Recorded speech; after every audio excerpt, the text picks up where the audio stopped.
Okay, so go over the basics of dynamics one more time. Record this video so everyone sees, so you can follow along or not. What we want to do is create a scene with a few objects that we want to collide together or drop into the scene.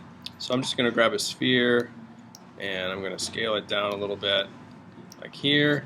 And what else should we have? Let's have maybe a pyramid. That would be good. Scale this thing down a little bit. There we go.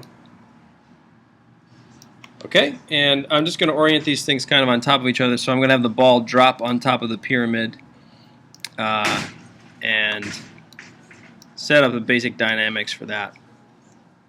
That looks pretty good. So I'm going to take the sphere, I'm going to put it up here, and the pyramid, I'm just going to move it over a little bit. That looks pretty good. Okay, so here's our scene.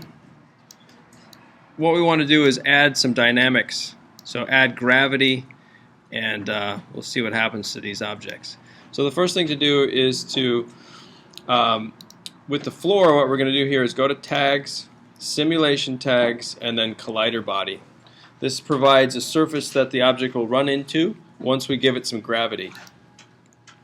The sphere, what we're going to do here is add a simulation tag that is a rigid body, and that is going to give it gravity and allow it to interact with other objects. The final thing is we could do two different things to the pyramid. For this one, I'm just going to add another collider tag to this so that it treats it like a part of the floor essentially.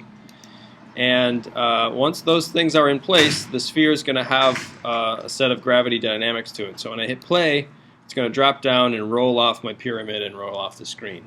Okay, and of course, you know, it's going to start at 0 and it's going to you know, continue on as long as your frames play out. So if you add more frames to it, you know, it'll keep that dynamics going throughout the scene. So one thing that you can do is you can kind of play around with some of the settings. So if you click on the sphere and then click on the dynamic tag, there's a few things that you can change. If you go to dynamics,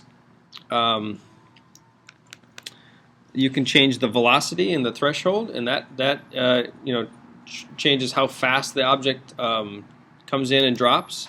The collision is probably the one that has the most effects. The bounce itself is going to change if you increase this or decrease this. So right now, if we look at this, we have it kind of bounces and rolls down very subtly. If we wanted to add more bounce to it, you know, if I made it 100%, it's going to be a totally different feel. That's a little bit more of a bounce, a little bit more. If I made it even more, 200, then it would be a different sort of. There we go. That's really bouncy now. So, you know, the first one was just kind of rolling off. This one is like a ball made of rubber that's bouncing around in those different ways. So that will change the aspects that you have. Friction will also, if you increase friction, it will sort of have less of an effect. It will sort of like stick to it a little bit more. Let's see what that does. There, so it kind of, you see it doesn't bounce as much. It bounces down, but then it sticks and rolls. So it still has a bit of a bouncy effect, but then it kind of gets stuck by the those other objects. And then the collision noise. I'm not quite sure what collision noise does actually. Let's just ramp it up real high and see what happens if we do like 5%. Maybe it'll be a little bit different. It seems to be kind of similar. I think this has to do more when you have other objects running into each other that all have rigid body tags on them. But essentially that's the basics of setting up your dynamic bodies, and the thing to do is to really kind of play around with these things. Now I'll show you really quickly. If we take this dynamic body off, the rigid body, and let's just change this to a soft body tag. Soft body. So let's see the difference here. So soft body is going to be a little bit different.